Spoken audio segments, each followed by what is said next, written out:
he calls you or raises you, he probably hit something. You didn't hit something, he probably did. You took a small stab at the pot, it didn't work out, let it go. Don't try to spend all your chips bluffing an opponent who obviously has a better hand than you. Sometimes it's wise just to say, okay, he has the best hand this time. I'm going to try and get him next time.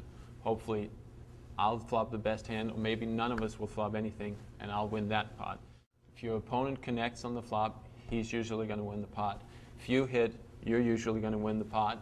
But when none of you hits, you're going to take the first stab. You can take a small stab, make a bluff at the pot, and win it right there. That's going to give you a big advantage against your opponent if you're always winning the small pots where nobody hits anything. And as I stated earlier, about 40% of the time, none of you is going to hit a pair on the flop. So that's very important. The small bluffs, don't invest all your money. Do the small bluff once, maybe sometimes twice. Again, just to keep your opponents off guard. You don't want to do the same all the time. Mix it up a little bit, but be very aggressive. Small stabs at the flop, very important strategy in winning no limit hold'em. If you had physics somewhere in school or whatever, it says for every action there's a reaction. And a lot of times that's the best way to get a feel for your opponent. By being aggressive, you make the initial bet, you have your opponents respond to that bet.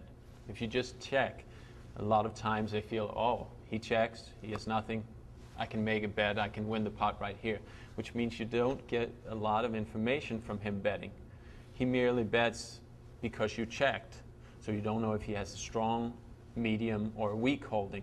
By betting, he's usually going to fold his weak holdings. So when he calls you or raises you, you can kind of upgrade him to medium, at least a medium holding, and sometimes even a strong holding. So you get a lot of information, which is also what poker is about, is to gain information, trying to make educated guesses on what your opponent have. And you won't get that by checking, because a lot of times he will bet anything. Once you checked, you showed weakness. So a lot of times you're being aggressive to win the pots, maybe to get extra money in the pot, but also to gain information, which is very important. If you would have bet and the guy would have folded, and you failed to make that bet and now he actually draws out on you, that means you've lost that pot that you actually would have won with a bet on the flop. And you would have done it with a pair of tens? And actually, there was 3 undercards to a pair of tens, so there was a good chance you had the best hand. He raised before the flop and you re-raised. If he had you beat before the flop, he probably would have re-raised you. So there's a good chance you're 2 tens with the best hand.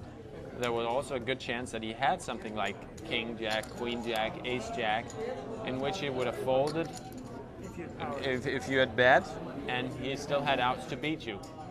You kind of want to prevent people from getting those outs by getting them out of the pot. There's a general tendency, you raised and he re-raised before the flop, you checked on the flop.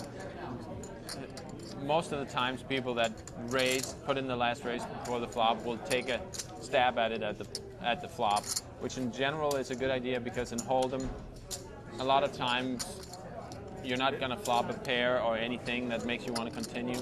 So he's kind of in charge of the hand, in control, so his bet might make you lay down the hand. By checking, he probably gave you some outs. You probably had overcards to his tens or something like that. Let's say I have an 8 and a 7 instead of these 2 cards. I would of course fold on the flop had somebody bet to me, because I have absolutely nothing. But if he fails to bet there, I'm just going to check, and we're going to see a new card, and it could be a 7 and 8, which enables me to beat him. So actually, if he had a pair of 5s, he's supposed to bet, but if he had a pair of queens, it makes more sense to check. So actually, the stronger your hand, the more optional it is to bet. But if you have mediocre strong hands that you like to win right here, a lot of times you're supposed to bet and scare people out that might have outs against you, but they wouldn't call. It's kind of the same concept as you betting with the 2 tens before. You don't want him to catch a king or a queen or a jack or an ace. Yeah, even that little bet will take the pot away. And I mean, any bet here would make me fold that hand, because what am I hoping for?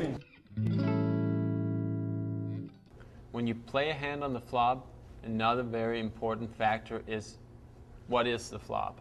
Sometimes you will flop what is called dangerous flops. You will flop 7, 8, 9, 3 spades, flops consisting of pair. They're kind of troublesome. They're difficult flops to handle. And a lot of times, again, being the aggressor gives you a big advantage. A lot of times, 3 spades out on the board, you being the aggressor, it's very hard for your opponent without a spade in his hand to call anything. If he has a small pair, he doesn't really want to commit a lot of money into that pot. You might have the flush already. You might have a flush draw with overcards. He's a substantial dog. It's just a troubling flop for a lot of hands, and being the aggressor, you might take it away. The same 3 connectors, 7, 8, 9. You might have flopped a pair in a straight draw. He might have a small pair. He might have ace high. You're being the aggressor. You might have flopped nothing. We don't know because, of course, you're going to mix up your play. But a lot of time, being the aggressor, again, flopped a pair. The flop comes Jack, Jack, 4. Being the aggressor, he has a king and a queen. He can't really beat anything. If you have an ace, he's beat. If you have a jack, he's beat. If you started with a pair, he's beat. There's a lot of hands he's going to worry that you have, and a lot of times he's just going to say, well, I'm going to let this one go. Being the aggressor, you're going to have the advantage of winning those pots where he says, well, I'm going to wait for a better opportunity. That's very key, to pick up the small pots, slowly increasing your stack so you're better situated for later when the blinds go up, when the antes get high. So being very aggressive also when there's troublesome flops. 3 of the same suit, 3 connectors, 8, 9, 10, or pairs on the flop. It's actually probably more important on those kind of flops being aggressive. If you have normal flops that sometimes people hit, sometimes not, but the troublesome flop, you're going to scare a lot of opponents away, and you're going to be picking out the pots. It's very key. Now, when playing the turn, hopefully you've been on the aggressor on the flop. If not, no, you're not always going to be the aggressor, but hopefully you feel like you've gained some information on what's going on. A lot of times when I'm very aggressive on the flop, I tend to change gears a little bit on the turn. Feel like if I bet on the flop, I got a response, I got a feel for where my opponent is at. I have a better chance maybe trapping him. Maybe I feel like he has a mediocre holding. He's going to pay me off because he knows I'm prone to bluff a lot. What it'll allow me to do is on the turn is to change gears, mix it up a little more, be more flexible in what I'm doing. I want to trap more, feel like I got to respond on the flop. I feel like he's somewhat strong. I might try to show some weakness if I'm strong, show strength if I'm weak. Of course, some hands I'm just going to play straight forward, but definitely mix it up. Don't let him know where you're at. Sometimes you will have to check raise on the turn just to keep him off guard. Don't think he can take any pot just because you checked on the turn. So mix it.